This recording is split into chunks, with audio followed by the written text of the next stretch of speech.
Do you recognize this spot? If you do, be the first to contact us and you'll hear your name on TV next week. Call us at 861-5000 or write to us at weekly@scgov.net. July marks the 20th anniversary of the Americans with Disabilities Act. And among the steps made over the years, a wheelchair designed for the beach. A story from Siesta Key and Jyl Garner. Near the pavilion at Siesta Key Beach, Ann Olson sits in her wheelchair. Normally, with the help of her husband, she would move into this beach wheelchair and get to experience the sand. But on a hot day like this, Ann would like to get in the water, and today, she will. I'm excited to get back in the water. I know how the water makes you feel more buoyant and light. It's been 10 years since Ann and her husband, Jeff, have been able to enjoy the Gulf as a couple. Ann was diagnosed with multiple sclerosis about 20 years ago, but thanks to a new beach wheelchair, today anything is possible. And to see Ann in the water today will be the reward. That's all that's necessary. It'll be great.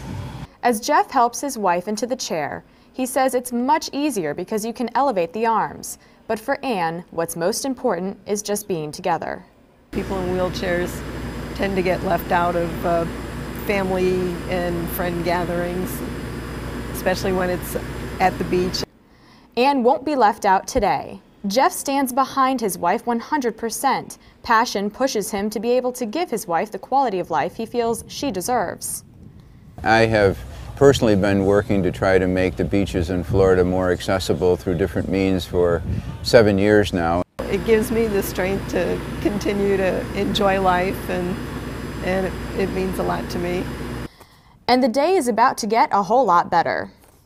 Okay, now beach wheelchairs like this have only been around in Sarasota County for about 3 weeks. This is the first time that Ann's about to tell us what it feels like to be in the water.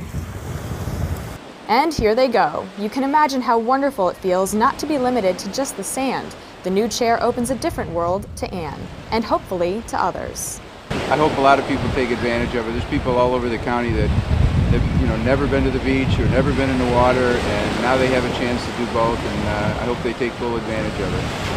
The couple was kind enough to come out for a short interview, just long enough to tell us how it was. That was great. Now that we got a beach wheelchair right here in Sarasota County, we're going to be down here pretty regular. And it's great being out here with all the people having fun on the beach. These type of devices, they get the people with disabilities right up in the front row with everybody. It's great. Oh, it's going to make my whole summer. Gee, that'll probably pay big dividends all day. And of course, the fun had just begun. The new beach wheelchair makes it possible to enjoy the beach for hours. So, until it's time for a siesta, Ann and Jeff were far from ready to kiss their day at the beach goodbye. For Sarasota County Weekly, I'm Jyl Garner. All right, some history now. Centuries ago, Cuban fishermen crossed the sea on small boats to establish what was called fishing ranchos off the coast of southwest Florida, and now there's an educational rancho regatta in Englewood. Fishermen would salt, dry, or smoke their catch at the fishing camps and then ship them back to Cuba. By the 1780s, the fishermen and their families began staying year-round in these ranchos, which consisted primarily of simple palm-thatched huts, often located near an existing Indian mound. By the 1820s, American fishermen began to crowd out the Cubans